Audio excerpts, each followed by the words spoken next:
Outrora nós tínhamos ciclos econômicos aí de 30, 40 anos. Hoje é capaz de nós criarmos e descontinuarmos em 5 anos.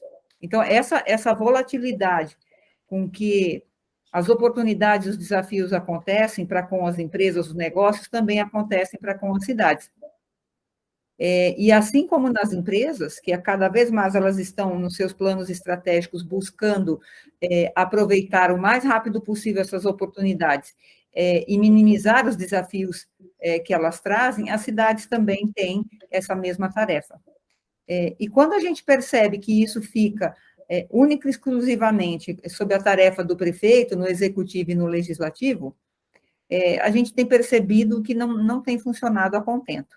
Uma, porque, em boa parte, o Paulo aí é vereador, ele sabe, vive muito próximo aí da agenda, boa parte do tempo eles estão tentando resolver os problemas do passado ou do presente. Né? Inúmeros problemas na saúde, na educação, nas ruas, segurança, enfim. Né? Ainda assim, sim, tem vários prefeitos que contratam e pensam estrategicamente no futuro da cidade, e muitas vezes deixam esse legado, só que ali eles estão por 4 anos, e normalmente esses planos vão perpassar inúmeras gestões. Então, aí é onde acontece a descontinuidade, por questões ideológicas ou políticas, a gente sabe que muita coisa, ou a sua maioria, descontinua. Então, as governanças colaborativas, elas vêm alicerçadas em 2 objetivos principais.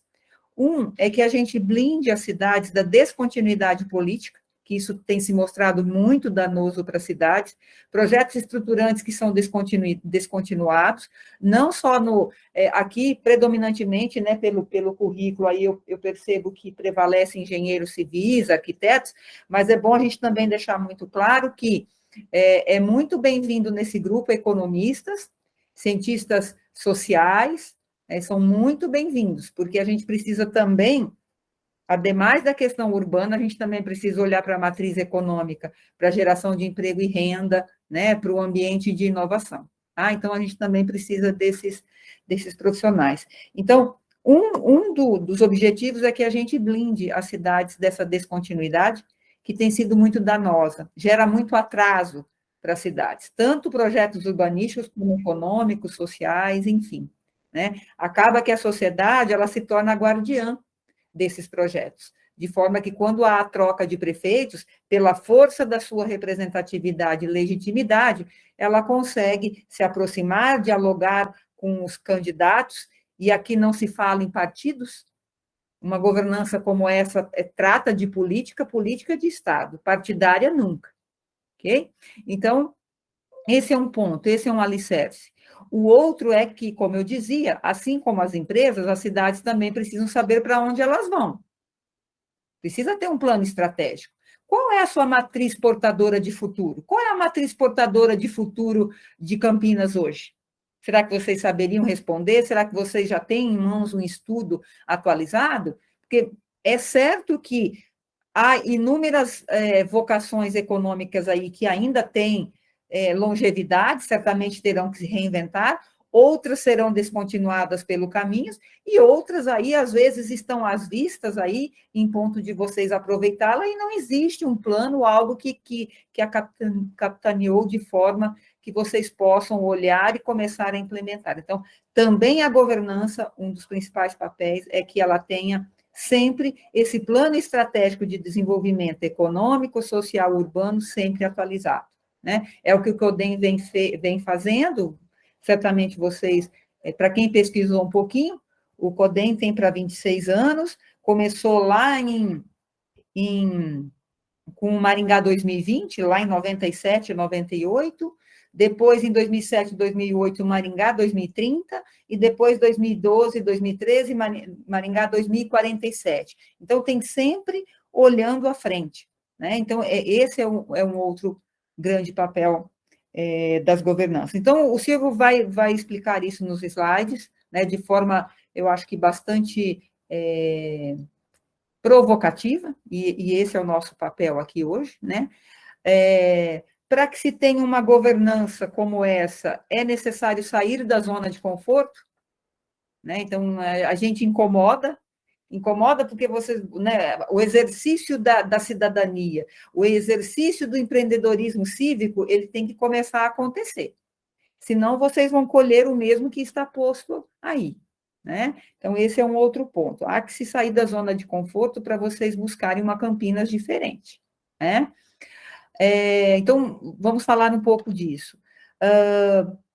O que é que as outras cidades que implantaram governanças colaborativas estão conseguindo? Quais são os resultados que estão sendo alcançados, né? Quais são os erros cometidos que podem ser fatais, né? Como que essa governança se organiza efetivamente, institucionalmente, operacionalmente, como é que ela se organiza? Né?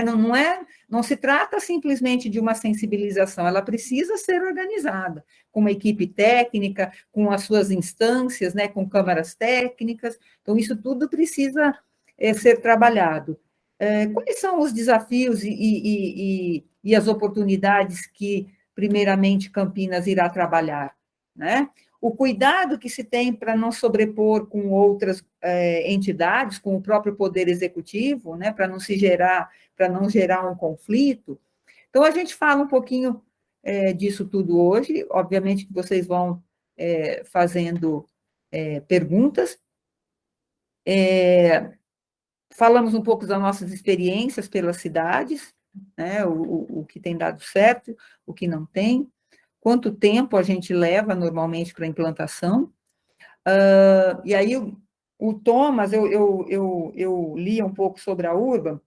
O Thomas tem desenvolvido alguns trabalhos na área de planejamento econômico urbano, em parceria com governanças colaborativas, né, Thomas? Ponta Grossa, Cascavel, né?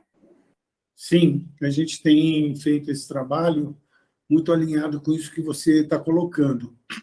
O objetivo principal é que, assim como nas empresas, os municípios têm um plano estratégico de desenvolvimento sustentável e que tenha apoio na sua matriz econômica de cadeias produtivas que são geradoras de emprego e renda.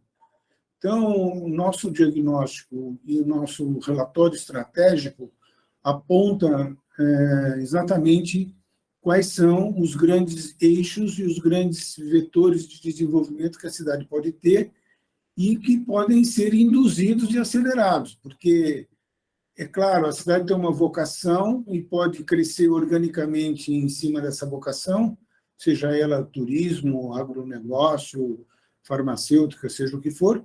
Porém, existem hoje uma visão globalizada do que a gente chama de conectividade econômica global, que é a possibilidade de conversar com o resto do mundo, desenvolvendo produtos que sejam de interesse global, além, obviamente, das vocações e das forças que a cidade possui. Eu acho que a gente tem buscado transmitir esse conteúdo e acho que você colocou, Márcia, uma coisa importantíssima, que o papel é da governança e que a cidade se aproprie dessa governança, né? A cidade ela é guardiã de que aquilo que foi pensado para ela seja mantido, né? E que não oscile porque mudou o prefeito ou porque mudou o secretário do planejamento. Não, esse plano ele é um plano vivo, não é?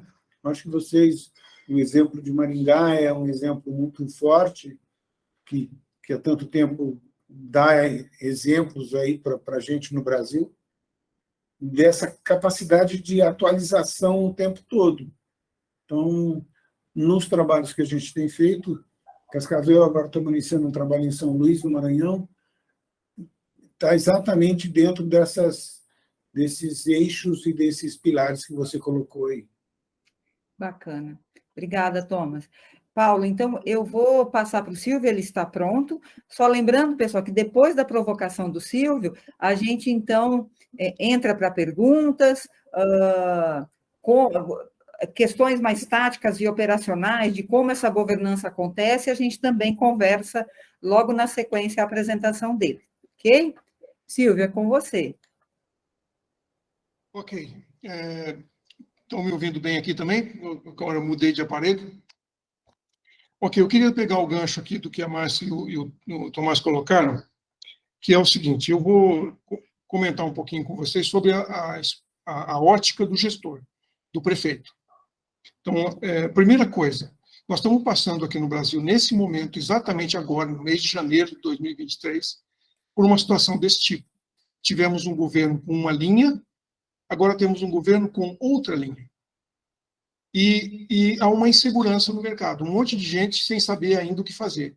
Eles agora têm que esperar para ver como é que a coisa vai andar, em que direção vai andar, de que forma vai andar, quem serão os interlocutores em cada área, e muitos projetos estratégicos importantes para o Brasil estão, neste momento, em stand-by, esperando para ver o que acontece.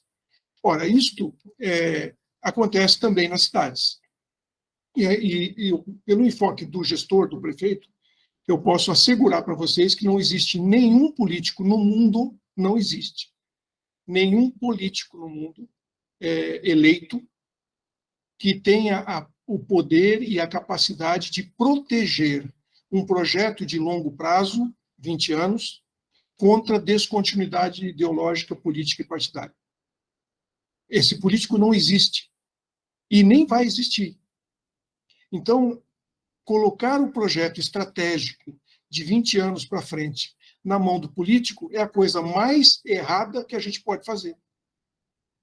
E isso muitas sociedades ainda não entenderam. Às vezes elas se organizam, se estruturam, usam a sua capacidade de articulação para pressionar o político para fazer o planejamento de longo prazo. Isso é um erro absolutamente dramático, porque se esse planejamento tiver identidade com a gestão de A, B, C ou D, um dia ele será jogado fora quando esse grupo perder a eleição para o adversário. E é exatamente isso que a gente não quer. Porque o planejamento de longo prazo, ele é complexo, o Thomas acabou de dar uma série de fazer observações aqui sobre isso, ele está focado no desenvolvimento econômico, e isso é outra coisa que os políticos não têm habilidade para tratar. O político fala do social. Todo político faz campanha em cima de saúde, educação, segurança, habitação, esse tipo de coisa. Todos os discursos dos políticos, e que são os que angariam o voto, porque é esse discurso que faz ele ser eleito, todos esses discursos são despesa, é gasto. Mas quem paga essa conta? Da onde vem o dinheiro para bancar isso? Então, muitas vezes, o discurso do político é mentiroso, porque o povo quer ouvir soluções sociais, ele fala das soluções sociais, esquece o desenvolvimento econômico como prioridade 001, e aí não tem a grana para pagar a conta. Então vira tudo nada, vira só discurso, vira conversa fiada, e uma tentativa desesperada, populista, de tentar cumprir o compromisso, muitas vezes às custas de um prejuízo que a sociedade toda vai ter que pagar. Então, isso tudo é uma conversa que não leva a nada. Isso não vai resolver o problema e não vai melhorar as cidades. Então, alguém tem que ter a coragem de assumir que o desenvolvimento econômico é fundamental, ele é prioridade. O desenvolvimento econômico de uma cidade, nós interpretamos aqui em Maringá como o software. Ele é o que faz a economia rodar. Ele é o que a gente coloca no hardware para fazer rodar, para fazer o negócio funcionar e nós obtermos o resultado que nós queremos. Você quer fazer um projeto e vai usar um software de projeto, você coloca os seus ingredientes lá dentro e ele te produz um projeto. Agora, normalmente, o que você compra primeiro, o hardware ou o software? Então, isso é um ponto importante que a gente aprendeu aqui na prática. Primeiro, você precisa decidir qual é o software que você quer. Depois, você compra um hardware que seja capaz de rodar esse software. Porque senão você compra o computador, depois compra o software e descobre que o computador não roda o software. Ele não tem todas as condições e as características para poder rodar aquele negócio e produzir o resultado do jeito que você precisa. Então, o ideal é que primeiro a gente tenha o software na mão. O que é o software? Para nós aqui, é o master plan do desenvolvimento econômico e social. O econômico primeiro, ele vem na frente, porque é ele que vai pagar a conta do social. Então, o que a gente faz para gerar o recurso para a cidade ter vitalidade econômica para cobrir as suas necessidades sociais? Depois que a gente tem isso pronto, e eu já sei quais são os setores que vão desenvolver e vão viabilizar a economia, a vitalidade econômica da nossa comunidade, aí eu coloco isso em cima do hardware. Aí eu ponho em cima do plano urbanístico da cidade para ver como é que esse plano urbanístico atende da melhor forma possível aquilo que o desenvolvimento econômico precisa. A gente já viu situações em que, por exemplo, o aeroporto da cidade poderia ser um fantástico alavancador de recursos de desenvolvimento. O aeroporto é um prestador de serviço, ele paga imposto ao município. E, no caso de vocês em particular, o aeroporto de vocês é uma poderosa ferramenta de desenvolvimento, de atração de negócios que giram em torno do aeroporto. Agora, se o plano diretor der uma escorregada e deixar que o entorno do aeroporto seja ocupado por residência, o que vai acontecer daqui a 10 anos? Vão fechar o aeroporto às 10 horas da noite. É isso que vai acontecer. E aí a ferramenta que vocês tinham na mão deixa de ser competitiva, ela já não é mais tão relevante e tão importante como seria se ela pudesse operar o tempo todo. Então, a gente defende que, primeiro, nós temos que trabalhar a matriz de desenvolvimento econômico, para depois a gente buscar, dentro do nosso planejamento urbano, o que nós precisamos fazer, o que nós precisamos proteger, que vias serão mais necessários no sistema viário para que o desenvolvimento econômico, de fato, produza os resultados que a gente espera. A inversão desses fatores pode ser fatal para alguns segmentos da atividade econômica. Então, essa é a nossa experiência, essa é assim que nós interpretamos. Aqui, o nosso aeroporto fica a 10 quilômetros da cidade e os proprietários das áreas no entorno do aeroporto fizeram uma baita de uma pressão em cima da prefeitura para lotear. Só que o aeroporto é nosso, é do município, não é da Infraero, não é nosso. É a prefeitura que manda e desmanda no aeroporto. Então, o que a gente fez? Junto com o nosso Conselho de Desenvolvimento, que já tinha identificado na indústria aeronáutica um fantástico potencial, porque nós podemos construir indústrias e ligar essas indústrias tudo na pista do aeroporto, porque o aeroporto é nosso. A gente faz o que a gente quiser. Então, nós podemos fazer um parque industrial aeronáutico e fazer uma pista para conectar eles, para testar avião, para testar equipamento, para fazer o que quiser direto no aeroporto. Mas não dá para lotear. E quem identificou isso na matriz de olhar 20 anos para frente foi o nosso Conselho de Desenvolvimento Econômico. Então, eles é que chegaram para a prefeitura e ajudaram o prefeito a indeferir todos os pedidos de loteamento. E os proprietários falaram assim, não, nós vamos entrar com mandato de segurança, então, porque eu tenho o direito de usar a terra. E aí foram os próprios membros do conselho, lideranças da sociedade, que chamaram esses proprietários, tiveram uma conversa com eles assim, olha, desculpa, amigo, não vai dar. Nós vamos te ajudar a lotear, sim, o seu terreno para a instalação de indústrias aeronáuticas, mas não para fazer casa. Porque senão daqui a pouco nós estamos que nem Congonhas. Chega uma hora, só vai funcionar no dia seguinte. E isto é para o nosso futuro, isso é para o desenvolvimento da cidade do futuro. Então, só para colocar que essa é uma das coisas que a sociedade assume e que nem sempre o prefeito aguenta o rojão. Porque o prefeito sozinho, se não tiver maioria na Câmara também, não consegue nem segurar essas coisas e nem implantar o que tem que ser implantado. Então, o ambiente político ele é muito mais frágil. A gente precisa ter um respaldo onde a sociedade assuma os ônus e os bônus junto com a prefeitura para proteger um projeto que tem 20 anos de prazo.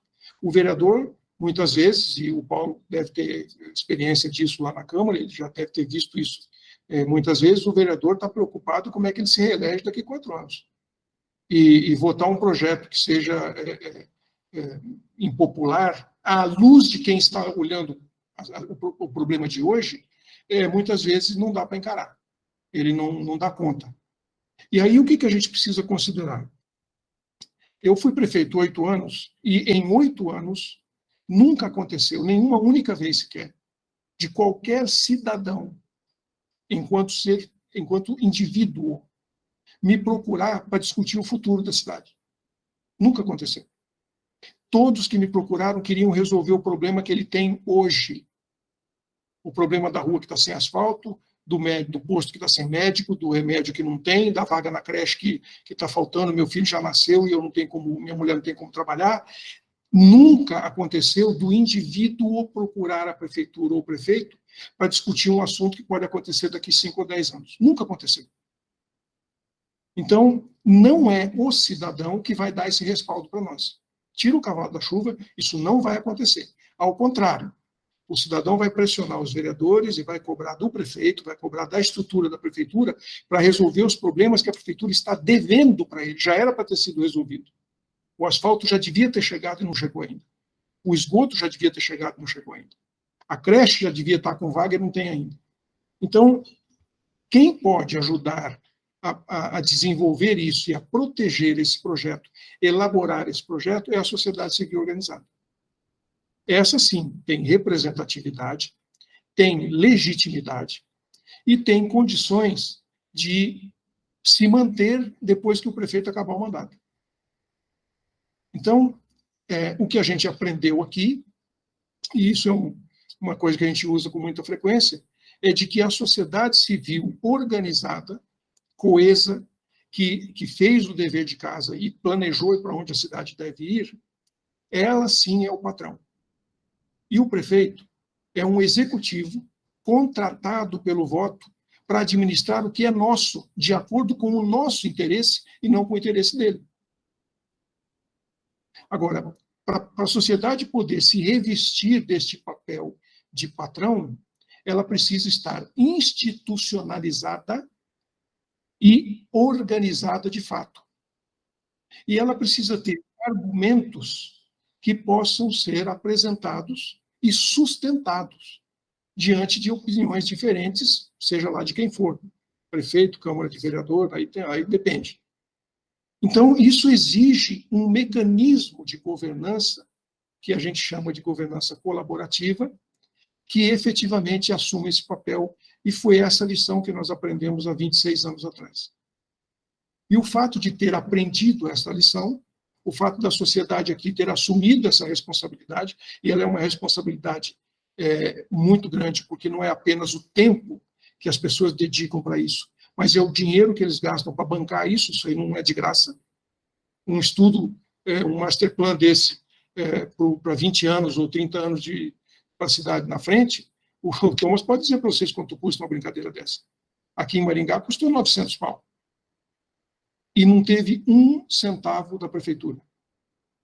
Os empresários, a sociedade, eles se uniram e eles bancaram, eles pagaram a conta.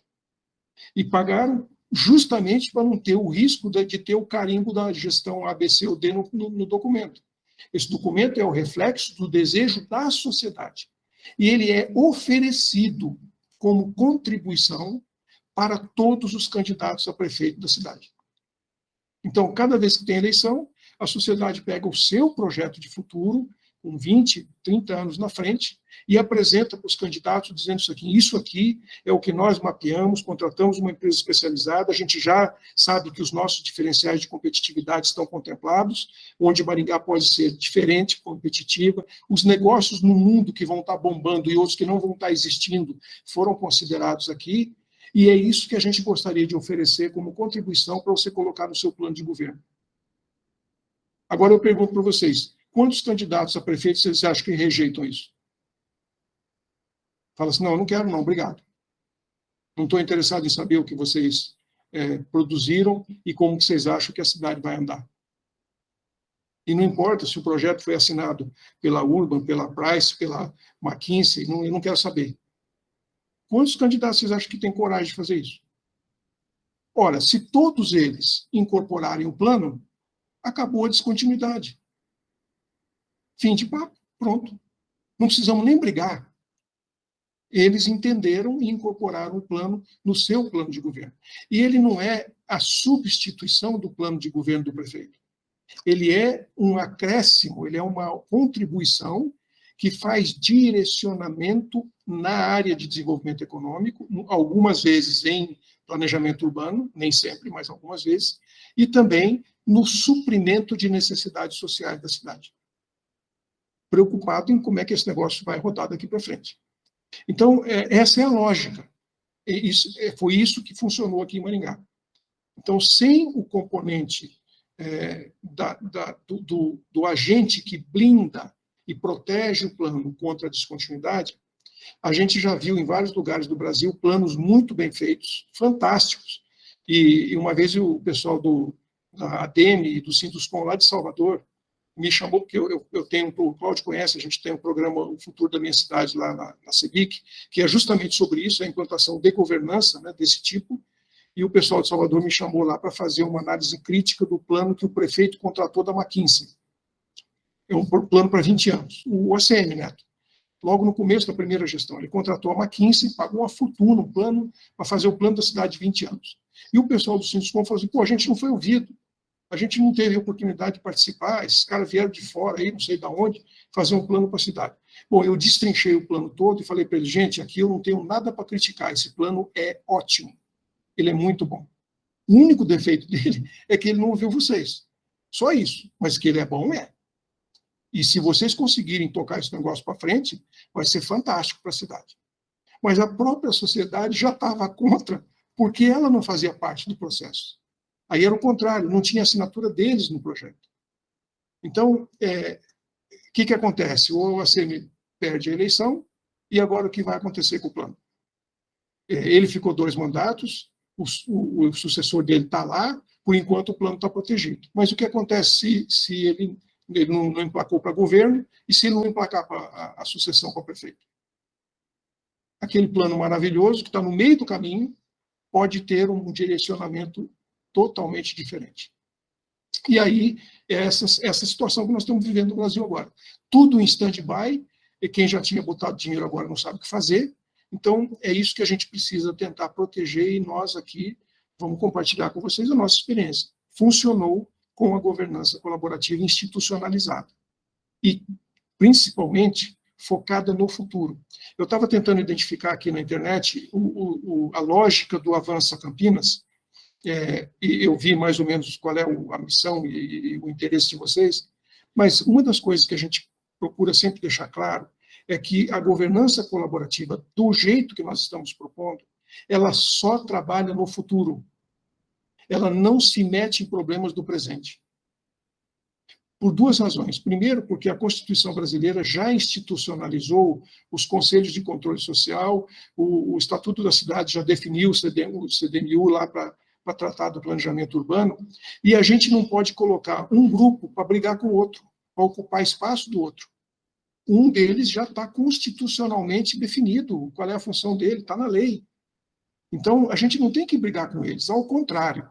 Nós precisamos ter um grupo que pensa 10, 20 anos na frente e traz para esses conselhos de controle social o que a gente precisa fazer hoje para que essas propostas se materializem lá na frente.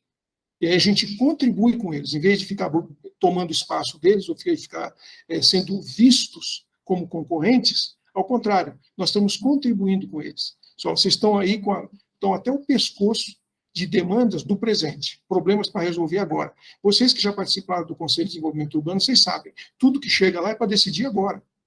É para decidir se uma empresa vai se instalar, como é que é o relatório de vizinhança do empreendimento que está se instalando. Não é necessariamente um futuro, mas vocês estão com a pauta muito cheia, muito repleta de demandas do presente. Então, o que acaba acontecendo é a mesma coisa no Conselho da Saúde, da Educação. Está todo mundo focado em resolver o problema de hoje. E quem é que está pensando no futuro, então? Quem é que está olhando para frente? E aí eu vou tomar a liberdade de mostrar rapidinho aqui alguns slides para vocês, só para a gente ilustrar um pouquinho isso, e aí já abrimos para as perguntas. Eu acho que não temos muito mais outras coisas para a gente tratar aqui da minha parte. Eu queria mais ouvir a realidade de vocês. Então, vamos lá. Eu não sei se vocês estão vendo minha tela aí. Eu coloquei no modo de apresentação. Está dando para ver? Estamos vendo, está ótimo. Tá passando o texto? Ok. Então, Okay. O que acontece?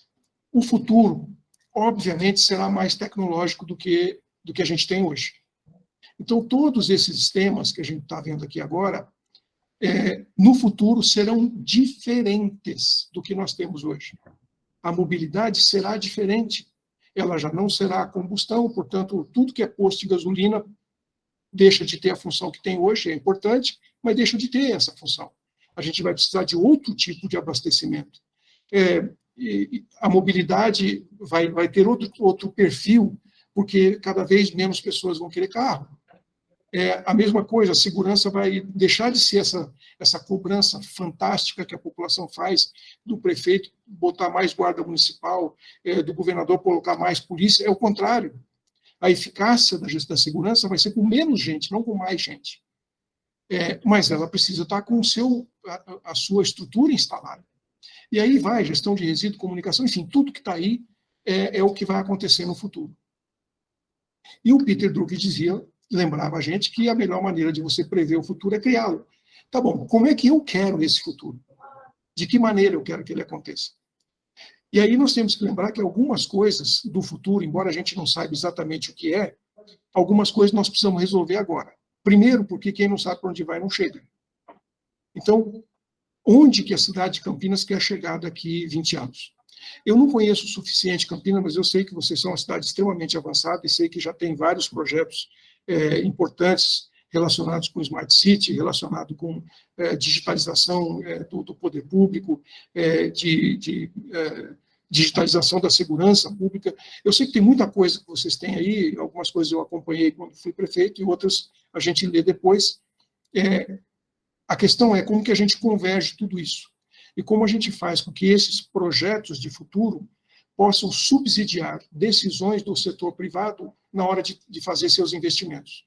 E aí nós temos que lembrar o seguinte, algumas coisas nós já sabemos que vão acontecer nos próximos 10 anos. Por exemplo, 40% das empresas vão falir em 10 anos. Mas não sou eu que estou dizendo, isso está na imprensa. Isso aí é resultado daquele ranking da revista Fortune, americana, que ranqueia todo ano as 500 maiores empresas do mundo, e eles é que estão dizendo que 40% das 500 maiores empresas do mundo vão falir. Eles que estão dizendo isso, não sou eu. Agora, eu acredito ou não acredito? Não sei, aí precisamos avaliar. A pergunta é, quantas das 500 maiores empresas do mundo, das 200 que vão falir, estão estabelecidas em Campinas, e como é que vai ficar a situação depois que elas saírem? Quem entra no lugar delas? O que acontece com a situação delas? O que acontece até com o espaço físico que elas ocupam e com toda a cadeia produtiva que está envolvida nos negócios que elas fazem? Por que elas estão desaparecendo do mapa? Quando a Blockbuster desapareceu da Bolsa de Nova York, ela levou junto milhares de microempresas que eram as videolocadoras em cada bairro de cada cidade. Foi embora junto com a Blockbuster, embora eles nunca tivessem na lista das maiores empresas do mundo. Porque é uma nova tecnologia, uma nova realidade. Como é que isso vai afetar o futuro do desenvolvimento econômico de Campinas daqui 10 ou 20 anos? Quem vai estar mapeando isso? Quem vai estar fazendo esta análise dessas tendências? Além disso, a robótica vai eliminar 800 milhões de empregos no mundo. E a pergunta é, quantos estão em Campinas? Quais são mais vulneráveis? O que nós podemos e devemos fazer para que as pessoas que vão ficar sem emprego possam ter sua atividade econômica preservada em outra área? Alguém tem que pensar nisso. Eu não sei se a prefeitura está pensando nisso. Eu não sei se tem alguma entidade da cidade hoje pensando nisso. E tem muitas vezes as cidades falam assim, não, mas isso aí não é assim tão importante, porque não é toda empresa que vai botar robô. Mas é o seguinte, chefe, quantos supermercados já tem check-out automático em Campinas?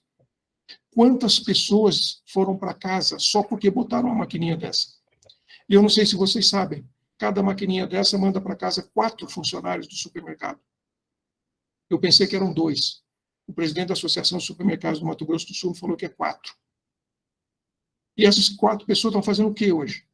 E essas maquininhas vão ser mais ou menos nos supermercados daqui para frente. Quanto tempo vai levar? 2 anos, 3 anos, 5 anos? Não vai levar 10 anos. Nós sabemos que não vai levar 10 anos. Então, do mesmo jeito que uma simples maquininha num supermercado do bairro está dispensando 4 pessoas, a hora que a gente analisa isso dentro de toda a massa de mão de obra e de trabalho de uma cidade do tamanho de Campinas, este impacto pode ser muito maior do que a gente está pensando. O que a gente faz com isso? E temos que lembrar que o supermercado, quando tomou a decisão de botar a maquininha, ele já sabia com muitos meses de antecedência que ele ia dispensar as pessoas. Ele sabia quando ele comprou a maquininha, quando ele ia instalar, teve tempo para fazer alguma coisa. A pergunta é, fez ou não fez? Então, é isso que eu falei, trazer essa tendência de futuro para os conselhos de hoje é uma colaboração importantíssima, é uma contribuição fantástica que essa governança colaborativa pode dar para que as decisões de hoje sejam tomadas. O Peter Drucker dizia mesmo que planejamento de longo prazo não tem nada a ver com decisão futura, ele tem que ver com as consequências das decisões que eu tomei ou não tomei hoje. É isso. Então, essa organização da cidade é que a gente tem colocado. E aí tem outros desafios. Por exemplo, esse boletim da Dell diz que 85% das profissões que existirão em 2030 nem foram criadas. Então, como é que eu preparo mão de obra para um negócio que eu não sei nem o que é? Então, se não tiver alguém pensando no futuro e trazendo esse problema para hoje, a gente vai ter uma dificuldade enorme. Isso aqui Silvio, eu sei que... Oi. Está aparecendo só aquela tela inicial, futuro tecnológico. Tá? Só para mim, então... todo mundo está vendo? Todo mundo está vendo só uma tela? Só uma tela. Tá, então vamos lá. Falta. Ah, boa. Obrigado por ter avisado. Tá, valeu. Isso aqui é o que eu estava dizendo. Dos 40% das empresas que vão falir em 10 anos, essa é uma preocupação grande. A robótica vai eliminar 800 milhões de empregos daqui até 2030, e alguns desses empregos já estão aí em Campinas, e não são poucos. Eu diria que são algumas dezenas, pode ser uma centena de milhares de empregos, que em pouco tempo serão substituídos. E esse boletim da Dell que mostra uma outra realidade. A gente vai ter que levar em consideração isso, porque temos que preparar para essa situação. E aqui eu queria só... isso aqui vocês estão cansados de saber, mas é só para a gente mostrar o quanto é importante que essas decisões, que essa análise de futuro, essa avaliação de tendências, de mega tendências, seja trazida para o dia de hoje, porque a gente viu o que aconteceu com o automóvel em 100 anos, a gente viu o que aconteceu com o telefone em 100 anos, e a gente está vendo o que está acontecendo com a educação em 100 anos. Não evoluiu absolutamente nada. Não mudou nada. Então, este futuro acelerado, mais tecnológico, ele, se não tivermos mudanças na educação agora, ele vai condenar essa molecada aqui, essa turma, a ficar fora do cenário. E é muita gente. É muita gente. As escolas municipais, eu não estou dizendo que é em Campinas, porque eu não sei, mas na grande maioria dos municípios brasileiros ainda está desse jeito. E desse jeito, essa turminha aqui não vai chegar lá. Eles não vão chegar lá. Essa é a realidade dos fatos. Então, a gente vai ver uma situação como essa. É Oxford que está falando, não é o Silvio Barros, não é o pessoal do conselho, é isso aí. E é isso que nós estamos condenando a nossa turminha se a gente não tomar uma providência e não fizer algo que possa mudar essa realidade. Eu tenho procurado participar da maioria dos eventos de Smart City, de urbanismo. Eu fui no Fórum Mundial Urbano da ONU Habitat esse ano, lá na Polônia, e lá eu fui impactado, profundamente impactado, com uma das palestras do fórum, onde alguém da ONU estava fazendo uma pergunta, ele estava fazendo uma palestra, eu agora confesso que eu esqueci até o tema da palestra, mas a pergunta ficou na minha cabeça, aquele negócio não saiu mais. Ele perguntou assim, qual é o fator mais determinante para que as crianças da nossa cidade tenham alguma chance de ser bem-sucedido no futuro? Essa era a pergunta, qual é o fator mais determinante? Aí o cara não falou nada, ele deu um tempo para todo mundo pensar. Muitas pessoas pensaram como eu, que podia ser tecnologia, educação, saúde. Só que ele respondeu o seguinte, o fator mais determinante é esse aqui, o Código de Endereçamento Postal, o CEP. Aí é óbvio que na hora eu não entendi, né? Eu achei que o cara escorregou, ele saiu fora da lógica. Mas ele estava certíssimo. Ele disse assim, a chance que essas crianças têm de ser bem-sucedidas no futuro é o endereço onde ela mora, a cidade onde ela vive, o bairro onde ela vive. Porque os jovens que não estão satisfeitos com a cidade vão embora. As empresas que não têm um ambiente adequado para prosperar, elas vão embora. Mas as crianças não podem ir embora. Isso aqui, gente, eu que fui prefeito, eu fico arrepiado só de pensar no tamanho da responsabilidade que a gente tem com a geração que está hoje na nossa mão, na escola municipal. O tanto que nós somos responsáveis pelo que vai acontecer com eles. Agora, não é possível a gente traduzir isto para a nossa Secretaria de Educação se a gente não entender em que direção nós devemos ir. O que o mundo vai propor como desafio para essa turma e que a gente precisa prepará-los para isso. Então, a responsabilidade é, de fato, muito grande. Tem uma série de coisas, o Cláudio participou muito desse processo de eliminar as vagas de estacionamento como obrigação no Código de Edificações. Está aí, gente, 62% dos milênios não pensam em comprar carro. Nós temos uma geração inteira que não pretende nem tirar a carteira de motorista. A estatística do Denatran está comprovando isso. Então, para que esse cara quer comprar um apartamento com garagem? Para que, se ele nunca teve carro e nem pretende ter? Como é que isso impacta o mercado imobiliário? E se as prefeituras continuarem, eu não estou dizendo que é Campinas, porque eu não sei, o Cláudio acompanhou e foi uma peça fundamental disso em São Paulo, para que isso fosse eliminado, mas outras cidades estão seguindo o mesmo exemplo. Aqui na minha cidade, a gente ainda está brigando com a prefeitura para desobrigar. Isso não quer dizer que o cara vai fazer prédio sem garagem. O mercado vai dizer se pode ou se não pode ser. E quantas garagens deve ter. Mas nós estamos fazendo prédios para o futuro, não estamos fazendo prédio para o passado. É para a geração que vem aí. Então, essas coisas vão precisar ser consideradas. E são as decisões que nós estamos tomando hoje, mas são embasadas no que vai acontecer lá na frente. A mesma coisa com relação à eletromobilidade, são estatísticas, são dados estatísticos. 40% dos veículos elétricos no mundo carregam na rua, 60% no prédio onde mora ou onde trabalha. 40% carrega na rua. Mas em qual rua? Em que quadra na rua? E por que é naquela rua e naquela quadra? Isso não é uma informação aleatória, ao contrário. Ela é absolutamente técnica e fundamentada. Mas o plano diretor considerou isso? Já definiu essas coisas? Eu estou colocando para vocês o que eu tenho discutido em várias cidades, de repente é o que eu falei. Posso estar falando bobagem, Campinas já resolveu tudo isso, eu não sei. A mesma coisa em relação à transformação digital do governo, e a gente tem procurado discutir outros temas. A economia... Campinas é uma cidade industrializada e a economia circular vai impactar vocês mais cedo e de uma forma muito mais intensa do que aqui na minha cidade ou em cidades menores que a gente está trabalhando. Campinas vai ter um impacto grande, porque a economia circular já está implantada no mundo, ela vai só se tornar cada vez mais regulamentada, e aí o lixo produzido, o resíduo produzido pelas atividades industriais, tem que voltar a virar insumo. Ele não pode mais ir para aterro, nem para aterro industrial, por mais que ele seja licenciado. Não pode virar resíduo, ele tem que virar insumo.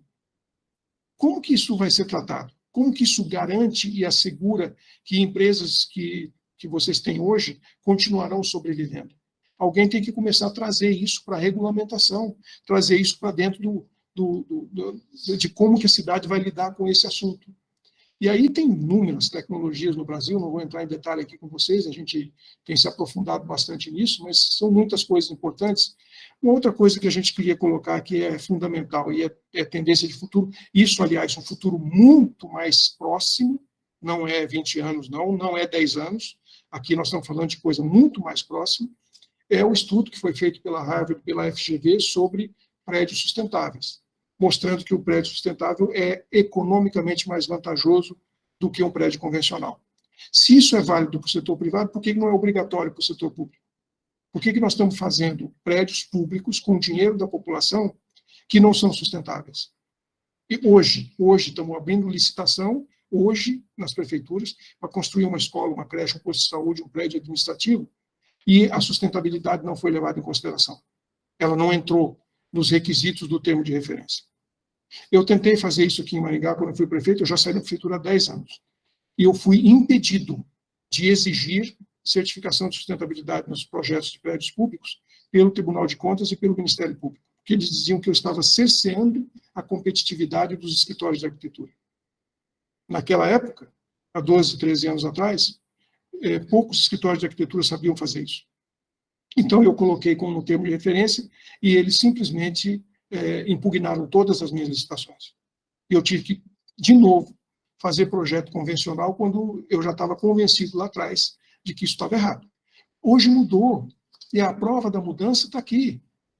O primeiro prédio autossuficiente em água no mundo é brasileiro. O primeiro prédio do mundo certificado de autossustentabilidade em água é brasileiro. Nós somos os caras que detêm essa tecnologia. Nós estamos ensinando para os outros como é que faz. A mesma coisa de todos os prédios do ano passado que requereram certificação LEED no mundo inteiro, em todos os países do mundo que requereram certificação LEED, o prédio com a maior pontuação é brasileiro. E esse ano, no ano de 2022, de novo, pela segunda vez consecutiva, o prédio com a maior pontuação em sustentabilidade do mundo é brasileiro. Então, tecnologia nós temos, conhecimento para fazer a gente tem. O que está faltando é decisão. E o mais interessante, este prédio aqui, ele foi projetado e a obra começou a ser feita para um prédio convencional, um edifício comercial convencional. Um pouco antes da metade da obra, eles resolveram transformar o prédio no primeiro prédio certificado LEED Platinum do sul do Brasil e no primeiro prédio do mundo autossuficiente em água. E o mais interessante para vocês que são engenheiros, arquitetos, pelo mesmo preço do prédio convencional, sem R$1 a mais no orçamento. Isso é uma realidade, é só ir lá e ver. Vai lá, visita o prédio, vê, conversa com o construtor, com os proprietários, vocês vão entender. É possível. Agora, se é possível, por que a gente não está fazendo? Por que nós não estamos fazendo isso? Lembrando que isso vai repercutir no futuro das nossas cidades, no orçamento das nossas cidades.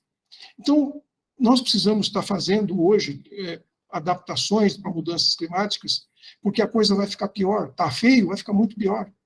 E o que está sendo feito? Essas são algumas das coisas que a gente identificou e que eu tenho ido para esses eventos no mundo todo. Aliás, agora em março, estou indo de novo para um evento em Taiwan, focado nisso, nas cidades inteligentes e as soluções para essas coisas. E quando a gente se expõe a essas coisas, a gente volta provocado, instigado. E o último slide que eu vou mostrar para vocês aqui é esse aqui. O José Piquet, não sei quantos de vocês conhecem, ele foi o primeiro CEO do 22 Arroba. O 22 Arroba, o bairro industrial de Barcelona, que foi transformado no bairro digital de Barcelona, que fatura hoje alguns 10 bilhões de euros só em empresas de tecnologia. O bairro foi totalmente transformado em 22 anos, apenas. Em 22 anos, ele deixou de ser um bairro industrial, convencional, com inúmeros prédios caindo, desmoronando, para ser o que é o 22 Arroba hoje, em Barcelona.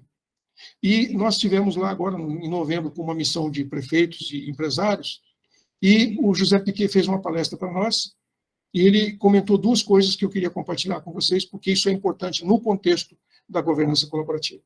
Ele disse assim: vocês estão aqui em Barcelona hoje vendo o que é possível ser feito. Como é que em 20 anos, que é muito rápido, é um tempo muito curto, a gente saiu dessa situação e mostrou as fotografias do que era antes para o que a gente viu lá hoje. Um distrito industrial, um distrito tecnológico da cidade inteira com, sei lá, dezenas de quadras, muito grande o distrito. Todos os prédios com climatização centralizada, é obrigatório, está na regra. Você não pode fazer um prédio e colocar o equipamento de climatização próprio. Você tem que estar conectado no sistema, na rede. E a rede administra com a maior eficiência possível a climatização distrital de todos os prédios. 70 prédios administrados por uma central de climatização. Mas alguém botou na lei que era obrigatório. E é isso que gerou o mercado para viabilizar esse negócio. E assim foi, a coleta de lixo pneumática, uma série de coisas. Vocês sabem, vocês são do ramo, vocês conhecem que Barcelona se tornou o maior laboratório de inovação urbana do mundo durante muito tempo, continua hoje. E depois de ele fazer essa explicação, ele falou assim, vocês estão tendo a oportunidade de conhecer isto. Só que na hora que vocês entrarem no avião e voltarem para o Brasil, não será mais oportunidade, vai virar responsabilidade. Sabendo o que vocês sabem, tendo visto o que vocês viram, vocês vão voltar para lá e fazer o quê? O que vocês vão fazer? Nada. A segunda coisa que ele falou foi quando ele terminou, estava terminando a palestra, abriu para perguntas, um prefeito de uma pequena cidade do interior de São Paulo levantou e pediu a palavra e fez uma pergunta para ele. E falou assim, senhor Piquet, foi muito legal, tudo que a gente viu aqui foi fantástico, maravilhoso, mas eu sou prefeito de uma pequena cidade no interior de São Paulo, o senhor acha que é possível colocar isso em prática numa cidade pequena lá no Brasil? E foi muito legal a resposta do Piquet. Ele falou assim, eu não sei, eu não conheço a sua cidade, eu não sei. Eu não sei, não posso lhe dizer se é possível, mas eu tenho certeza absoluta do que eu vou lhe dizer. É imprescindível. Ponto final. É isso. O mundo vai nessa direção. É imprescindível. Ou você faz, ou você está fora do cenário. Então, gente, dentro dessa lógica, é que nós entendemos que o papel da governança colaborativa passa a ser fundamental. A gente não quer, de forma nenhuma aqui, dizer o que as Campinas deve ou não deve fazer, porque é a comunidade de vocês que vai decidir isso, não somos nós não vamos nem dar palpite nessas coisas. A gente, eventualmente, pode ajudar numa metodologia para a construção do mecanismo institucional de governança colaborativa que vai ajudar a produzir esse trabalho, contratar uma empresa. Aqui em Maringá foi contratada uma empresa, feita uma concorrência pela sociedade civil, e que fez esse trabalho. Mas a institucionalização, a personificação dessa sociedade em algum lugar, a interlocução é que é importante. Quando qualquer um de vocês tem algum problema que precisa ser resolvido na prefeitura, vocês sabem com quem falar. Ou vocês vão falar com o secretário da área, ou com alguém do setor, ou com o prefeito. Mas quando o prefeito quer tratar de um projeto da cidade inteira, com quem que ele fala? Quem é o interlocutor do outro lado? Não tem. Não tem. Então, em Maringá, tem. Aqui nós temos um interlocutor. E várias vezes, quando nós tivemos que discutir projetos importantes, implantar o BRT na cidade, por exemplo, corredor exclusivo de ônibus, é um impacto tremendo, prejudica, incomoda os comerciantes, uma barbaridade, é uma obra chata de fazer. Com quem que eu tratava do assunto? Com quem que eu ia legitimar a proposta? Ou fica só dentro da prefeitura e depois a gente enfia a goela abaixo da população e aguenta aí a chiadeira, os vereadores reclamando e os comerciantes queimando pneu na rua. Não, a gente valida com o conselho, a gente valida com o órgão de governança. E na hora que vierem as reações, eles nos ajudam a dizer, não, gente, não, isso é necessário para a cidade. A hora que nós fizemos aqui o corredor exclusivo, os comerciantes da padaria e tal foram na associação comercial, pedir para a associação comercial interceder. A associação comercial disse para eles, infelizmente não podemos. Nós discutimos isso com o prefeito lá no CODEM e nós entendemos que essa é a decisão correta. Então eu vou deixar de ser associado. Perfeitamente justificável, a gente entende a sua situação. Se você achar que não deve mais permanecer na associação, você pode sair. Mas nós não vamos poder defender o seu interesse contrário ao interesse de toda a cidade. É isso. Esse era o comentário que a gente gostaria de fazer um pouco da nossa experiência. E se hoje Maringá é, pela terceira vez, no ranking da revista Exame, a melhor cidade do Brasil para se viver, não é mérito do prefeito, é porque aqui tem patrão. Aqui a sociedade sabe o que quer, sabe para onde vai, e define com antecedência os indicadores de desenvolvimento que nós queremos atingir ao final de cada mandato. No período da eleição, a sociedade apresenta um caderno para todos os candidatos a prefeito, dizendo o seguinte, nosso indicador hoje é esse aqui, o indicador que nós queremos ao final do seu mandato é esse aqui. A gente quer que você assine um documento dizendo que concorda e que você vai trabalhar para isso. Justamente para a cidade não ficar nos altos e baixos. Tem hora que está muito bem, tem hora que está muito mal. A gente quer sempre que os indicadores sejam melhores. A cada 4 anos, melhor. Agora, se a gente não propuser isso como desafio para o gestor, que vai sentar na cadeira, depois a gente vai cobrar, mas aí já era, aí já baixou. Aí vai fazer o quê? Então, essa é um pouco da lógica que a gente adotou aqui, e era isso que o Paulo tinha pedido para a gente compartilhar com vocês. Obrigado.